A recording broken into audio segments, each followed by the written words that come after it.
Here, let's take a look at the colored piece. The cap body has two pieces, then one side has these three marked points. We need to mark it at the same position. For sewing, it is normal to leave a 5mm space. The brim is also made of two normal 5mm seams. Next is the front and back part of the cap. Let's take a look at its blueprint. The ears in the middle, front and back, are hollow. The diagram for this position is unnecessary. You can just throw it away. You just need to draw this pattern. First, let's work on the fabric piece behind the hat's crown. We will position the drawing of this part like this. The top edge has a slight curve. If you find it hard to fold it in directly, we can do it this way. Use an iron to press this area like this. The paper I used for this drawing is cardstock. It has a specific thickness, so we press directly along this line. If your paper is soft, you can draw this pattern on a slightly thicker paper. Trace this pattern onto it. Or if you can fold it inwards directly, well, sisters, you can also fold it directly inwards. Then we turn it over to the front.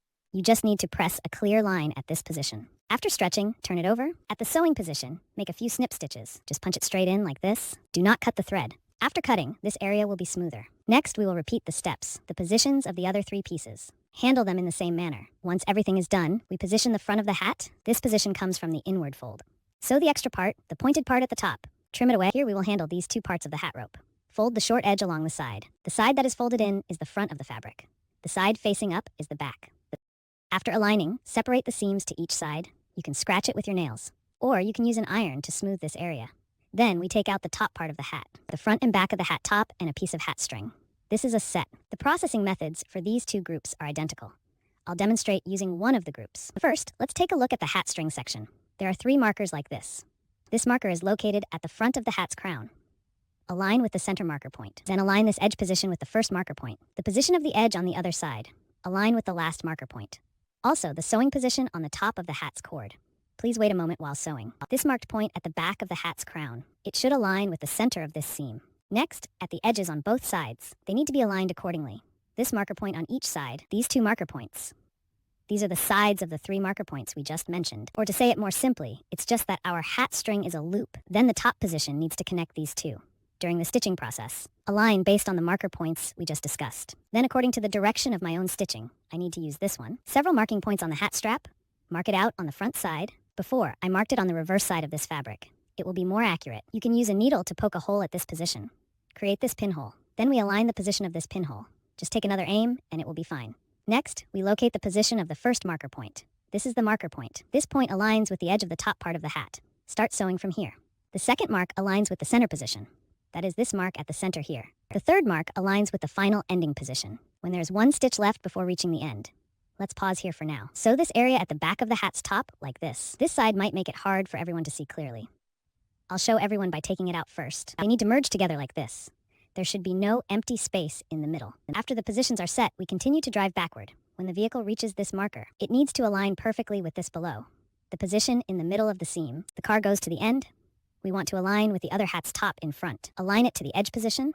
It's also connected in the same way. This is how it looks after the sewing is completed. The front and back edges of the hat top. Next, we take out the brim part.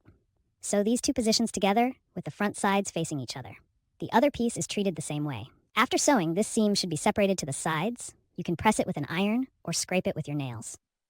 Then we take out the brim part from one of the pieces, and this one that we processed earlier, the crown and top part of the hat. If you differentiate between the outer fabric and ceremonial fabric, anyway, it's just the outer and ceremonial fabrics. Here we need to stitch them together. But note one issue, that is if all the stitches are in the same position, I would think it's a bit thick. If you all feel it's not thick, you can also be in the same position. I have separated them a bit like this, the positions for the two stitches. I might have left a gap of about 1 to 1.5 millimeters. Here I want to adjust the inner circle position of the brim. Divide it into 4 equal parts. Then I make a mark next to this seam. This mark will help us when we stitch later. The alignment position of this seam on the cap. We hold the position of this mark. Align and pull the fabric apart. Take the opposite side of the brim. Make a mark here on the opposite side. Sisters who don't want to draw can do it this way as well. Lightly use scissors to make a diagonal notch. It can't be too deep. A depth of about 2 millimeters is fine. This marking point next to the first seam. I will also make a cut button here. You can either mark with a pen or make a cut. Look at your preferences. Then we will mark the ones that we just marked. These two positions should be aligned together. Align the upper and lower fabrics. Also mark the edge positions of the fabrics. This is how we create 4 marking points. In other words, we divided this part into 4 equal parts. Next, take out the corresponding parts of the hat base and crown. Likewise, create 4 marking points. The first marking point, it's directly on this seam of the hat. There's no need to do it on the side. It's directly in the center of this seam. Then we hold this marking point. On the opposite side, we create a marking point. Then align the 2 marked points from earlier. Then, mark the positions on both sides. In other words, both the crown and the brim of the hat each have 4 marked points. Here, we will fit these two parts together with their fronts facing each other. These two edges should have their marked points ready, sewing together in a complete circle. Be careful while sewing. The marking point on the seam of our cap, it should align with the top of the cap brim. This marking point next to the seam, then the remaining 3 marked points. We will simply follow this position. Just align and sew at the same time. Once sewn, we turn it to the front side.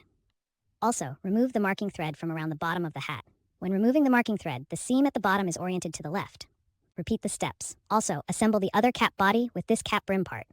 Then we will fit the 2 pieces together, front to front. When they are aligned together, we need to pay attention to the position of the cap top at the front and back. We also need to make sure they are aligned together. Align the front of the cap with the back. Here, we need to sew the edge all the way around. You can use clips or pins to secure it. We must ensure that the front of the hat top is aligned with both the inner and outer parts, and that the back of the hat top is also aligned. Then sew it directly all the way around. After finishing, use pinking shears to trim the seams in this area. If you don't have pinking shears, simply make some cuts with regular scissors. Then we take the hollow spot in the center of the hat's top. Flip the hat to the front. Arrange the outer and inner parts together with the insides facing each other. Iron the edges flat. With the outer part facing up, we sew a circle of piping. The locations of these marking joints are all located near this sewing position at the back. Finally, we'll sew this ring around the hollow part at the top of the hat, using a long needle technique to stitch it. The needle and thread enter from this edge position, come out from the crease position. Friends who don't know how to knit. Now let's demonstrate how to perform the needle hiding technique. First, the end of the thread is concealed within the fabric. We need to bring the needle out from within the fabric. Align with this exit point and insert the needle into the piece of fabric above. Can we see it directly from this point? This point is the same as that point. Then we go into this place from here. The distance from where I insert the needle to where I remove it is about 3 millimeters. You can make it a bit denser when you do it, and that's okay. Next, we insert the needle at the same point on the fabric below. The needle should come out about 3 millimeters from the adjacent spot. The next step is also repetitive. Just keep alternating between up and down. After completing the reverse suture, you can tighten this thread. Simply remove the needle and tie a knot. Then insert the needle into the fabric. Just pull the thread a little tighter and it will hide.